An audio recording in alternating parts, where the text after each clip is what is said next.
All right, y'all. So this story here is wild. As you know, there's been some Gaza flotillas that are trying to bring aid in, food and medicine and water and all that stuff. And we had Greta Thunberg did it recently, and her flotilla was caught and turned around. You also have one of the actors from Game of Thrones who was on her thing, among many others. All these people are heroes. The fact that they're doing this, it's just heroic. The fact that they're trying to do this. Well, now we had another flotilla that tried to get in there, and this flotilla included Chris Smalls, who, of course, is the Amazon Labor Union co-founder. This is a guy who we very proudly had on Crystal Kyle and Friends very early on. Crystal had him on Breaking Points. We supported this guy from the very beginning. He's a real one. I mean, to basically fucking unionize Amazon, that's no easy feat. And he was, like I said, one of the co-founders of the union. But look at what just happened. U.S. labor activist Chris Smalls assaulted by the IDF during Gaza aid trip, group says. Freedom Flotilla Coalition says Smalls was choked and kicked after aid ship trying to reach Gaza was intercepted. On Saturday night, the Israeli Defense Forces intercepted and boarded the Handala, an aid ship that attempted to reach Gaza as part of the Freedom Flotilla Coalition, a grassroots international collective that has worked to end Israel's blockade of Gaza since 2010. According to the coalition, IDF soldiers beat and choked the American labor activist Chris Smalls, who was on board the ship. Smalls is most well known for co-founding the Amazon Labor Union. The Handala, which carried food, baby formula, diapers, and medicine, was attempting to breach Israel's blockade of Gaza as Palestinians there continue to starve in what UN-backed hunger experts have called a worst-case scenario of famine that is unfolding. The Freedom Flotilla Coalition confirms that upon arrival in Israeli custody, U.S. human rights defender Chris Smalls was physically assaulted by 7 uniformed individuals. They choked him, kicked him in the legs, leaving visible signs of violence on his neck and back. The Freedom Flotilla Coalition wrote in a statement posted on Instagram on Tuesday morning. So, as I talk to you right now, we just got word that he's still locked up. He's in Israel locked up. And he's saying, hey, let me go to the American embassy. Let me talk to the American embassy. I'm demanding to go to the American embassy. And they didn't let him. He's still locked up as we speak right now. So let me give you some more on this. This is the video that he released where this is him saying, like, hey, if you're seeing this video, it's because our ship got intercepted and basically wasn't allowed in to go to Gaza to deliver the aid. My name is Chris Smalls from the United States. If you are seeing this video, we have been intercepted at sea and have been kidnapped by the Israeli occupation forces or forces of the country complicit in Israel's genocide of the Palestinians. I appeal to my comrades, friends, family, to everyone to put pressure on the U.S. government to demand my release and the release of my comrades as soon as possible. Thank you. So we also have this. This is Abby Martin did an interview with him. This is beforehand, and here's what he says. You have kids. You know what it's like.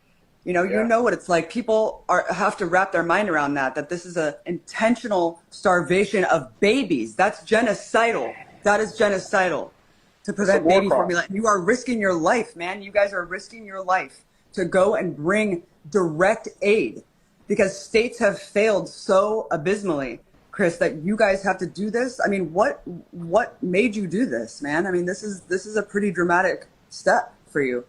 Yeah, I mean, you said it. I'm a father. I love my kids to death, and I don't want them to grow up in the world that we're living in now. As simple as that.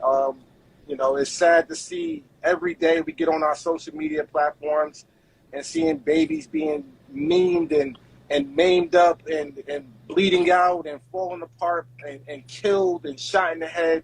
It's beyond insanity. I can't even deal with it and cope with it anymore. It's giving me nightmares to the core. And I don't see how anybody who has a heart can want to live with this type of humanity that we are dealing with right now.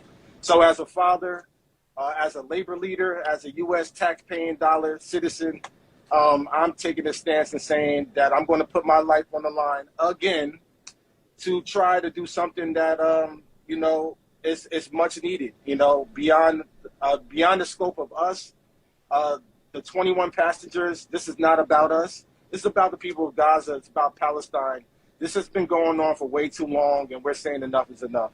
I mean, what a disgusting, depraved world we live in where the people who are just trying to bring in aid, just trying to bring in diapers, just trying to bring in baby formula, just trying to bring in medicine, just trying to bring in food, They get stopped, and they get treated like the criminals. And he gets kidnapped. He gets beat up. He gets tortured. He's still in an Israeli prison. Like, what does that say about the world we live in, where that's what's going on? And does anybody have hope that, what, the Trump regime is going to fucking make some phone calls to try to get this guy out of there? Are you kidding me? So it is free Chris Smalls. Shout out to the 21 people who were on there. The others were not tortured, but he was.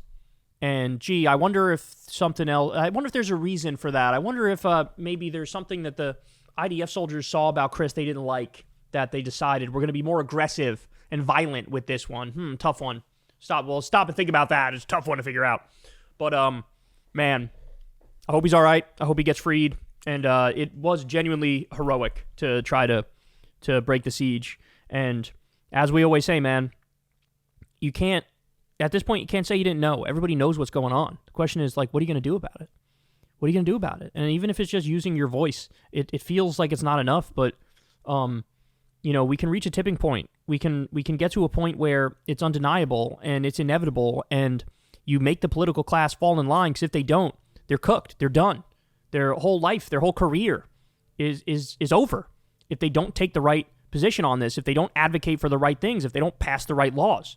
And that's the bare minimum we can do to try to bring about this change, because what we're witnessing is beyond unacceptable, and it's a historic atrocity, and none of us should bear witness to it and act like it's fine, because it's not. Hey, y'all, do me a favor and like and subscribe. It helps out big time in the algorithm. Click the bell as well for notifications when videos drop, and watch that video on screen right now. You know you want to.